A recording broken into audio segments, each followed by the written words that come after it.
Olá, todas, todos e todes. Meu nome é Samir, eu sou psicólogo, sou formado aí pelo Instituto de Psicologia da USP, estudei de 93 a 99 na graduação, depois eu fiz o mestrado e o doutorado aí também no Instituto em Psicologia Social. Fui do centro acadêmico, né, do CAI, do Centro Acadêmico Yari Avelberg, tive uma breve passagem também no DCE da USP, e eu fui da Executiva Nacional na época, né, dos estudantes de psicologia da USP. Então, eu fui do movimento estudantil, vivi intensamente isso, e é muito legal falar dele agora num evento que vai discutir as profissões, né, os percursos formativos, profissionais. Bem-vindas, bem-vindos, bem-vindes à USP, né? É um mundo, é uma vida, é um espaço muito rico de aprendizado para além da sala de aula, né? E eu acho que o bacana é isso, né? Eu estou com 48 anos agora, eu sou professor do Instituto Federal de Educação, Ciência e Tecnologia da Bahia, o IFBA, moro em Salvador, dou aula de psicologia lá, de psicologia aplicada ao trabalho, de outras disciplinas, né, entrego trampos, eu faço parte do Trampos aí da USP, que é um grupo de pesquisa que discute psicologia social do trabalho, né, numa perspectiva crítica. E é muito bacana falar de movimento estudantil porque isso me formou também profissionalmente. A universidade, ela, para além da sala de aula, não é? Ela é um mundo, ela é um espaço que proporciona para a gente experiências formativas muito intensas, muito significativas, de várias maneiras, na parte da cultura, da militância mesmo política, não é? Do lazer, enfim. Então, a universidade ela é um mundo para além da sala de aula, né? Eu acho que isso que diferencia, por exemplo, uma universidade de uma faculdade ou de um lugar que você vai, assiste às aulas e vai embora.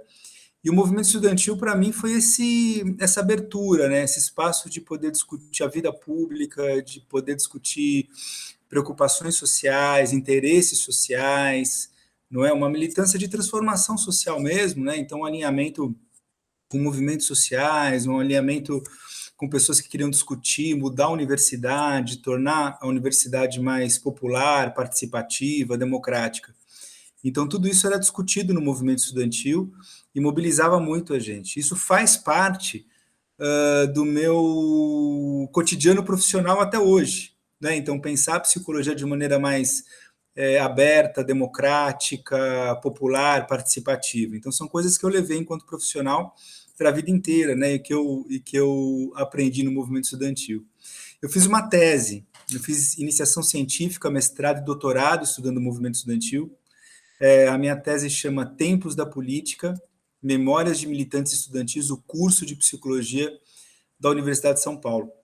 Então, eu estudei o movimento estudantil a partir dos militantes aí do curso de Psicologia da USP, antes do Instituto, né? Por isso que é Memórias de Militantes do curso, porque o Instituto é de 70, e eu entrevistei militantes mais velhos também, que tiveram no curso antes, em 60 e pouco, 61, 62, 63, 67, 68, eu peguei essa geração também como participante da minha pesquisa. E eu peguei várias épocas em que isso é testemunhado, né, em contextos históricos diferentes, em climas políticos diferentes. A vida universitária, ela propiciou essa experiência pública de resistência, eventualmente à ditadura, enfim, de aprendizado, de crescimento, né? Então, eu estudei militantes que atuaram no Centrinho, né, na antiga AUEP também, na, na década de 60, antes do golpe militar de 64, né? Depois eu entrevistei militantes que atuaram no movimento e depois ingressaram na luta armada, não é? Então, companheiras da Yara Evelberg, da Aurora Furtado. Quem está chegando agora são militantes, né? Foram estudantes de psicologia da USP, Yara Evelberg e Aurora Furtado, que foram assassinadas, né? Pela ditadura civil-militar brasileira, né? Pelo golpe. Então, Yara até morreu aqui na Bahia, né? A Aurora foi perseguida, capturada, morta, barbaramente torturada e morta. Né? A Aurora Furtado tem o nome da sala, Aurora Furtado, no Instituto. não é? Elas, entre outras e outros, ou foram mortos, ou tiveram a vida gravemente impedida, tiveram que sair do país, abandonar a carreira, enfim. Então, a ditadura militar, ela produziu também impactos na psicologia da USP, de impedimento de pessoas que poderiam ser contratadas e não foram porque estavam com a ficha no DOPS, estavam lá sob a atenção, né, a perseguição dos aparelhos da ditadura, né? Então não só mortes, mas impediu carreiras mesmo, interrompeu vidas, né? Nesse sentido, gente que enlouqueceu, né? Então eu entrevistei militantes dessa época que testemunharam essa resistência, essa barbárie também. E aí uma outra geração que eu entrevistei, referente aí do meio para o final dos anos 70, início dos anos 80, que pegou a campanha pela anistia, o final mesmo, né, o enfraquecimento, na verdade, da ditadura militar, e que vai permitir a volta das manifestações de rua, não é? Quer dizer, elas foram duramente reprimidas. Então, até 73, 74, 75, você sair na rua lá, era você tomar tiro aí do exército, era muito difícil fazer uma manifestação de rua, né, de massa popular. E aí depois isso começa com o enfraquecimento do golpe, não é? E com a organização popular isso começa a ser novamente colocado. Então as manifestações referentes à morte do Herzog, então em São Paulo, né? Então você tem esse aquecimento também da resistência estudantil, né? Você tem um forte movimento estudantil aí de meados da década de 70 em diante. E aí uma outra geração que eu estudei, a geração que vai, vamos dizer assim, viver a abertura aí do início dos anos 80, então todo o fortalecimento, o crescimento do sindicalismo no ABC, vamos dizer assim, né? O Eder Sader tem a expressão feliz, né? Quando novos personagens entram em cena. Então, de fato, quando as lutas proletárias e populares vão ganhar força. E é um momento muito rico também para a psicologia da USP, para os estudantes que participam intensamente disso, vão para o ABC, vão para as lutas. E tem uma coisa muito legal, é uma época também que está florescendo na psicologia as discussões dos psicólogos institucionalistas, então tem viagens para a Argentina, então você vai ter toda uma interlocução lá com essa psicologia de processos grupais, enfim, que vai tornar a psicologia, vamos dizer assim, mais diferente do ponto de vista da psicologia social mesmo, né? Então você tem lá um aquecimento também na psicologia, da psicologia se tornando, vamos dizer assim, mais crítica, né? Na PUC você tem também a questão da psicologia sócio-histórica, história cultural, da Abrapso sendo inaugurada, né? Então na psicologia também você tem um movimento intenso. E eu estudei os anos 90, que foi mais ou menos assim a época que eu militei, que eu participei. E aí é um tempo de refluxo, é um tempo que você tem lá a ascensão do neoliberalismo, você tem os governos do Fernando Henrique Cardoso, então a esquerda está muito perdida lá com a queda do Muro de Berlim e sem rumo. Então o movimento estudantil ele também está muito desmobilizado nessa época. Tem resistências importantes, mas muito internas também, né? Então campanha pelas diretas para reitor, uma resistência que havia um projeto de cercar a psicologia, né? A gente se opôs a isso e conseguiu reverter esse processo de fechar o instituto, né?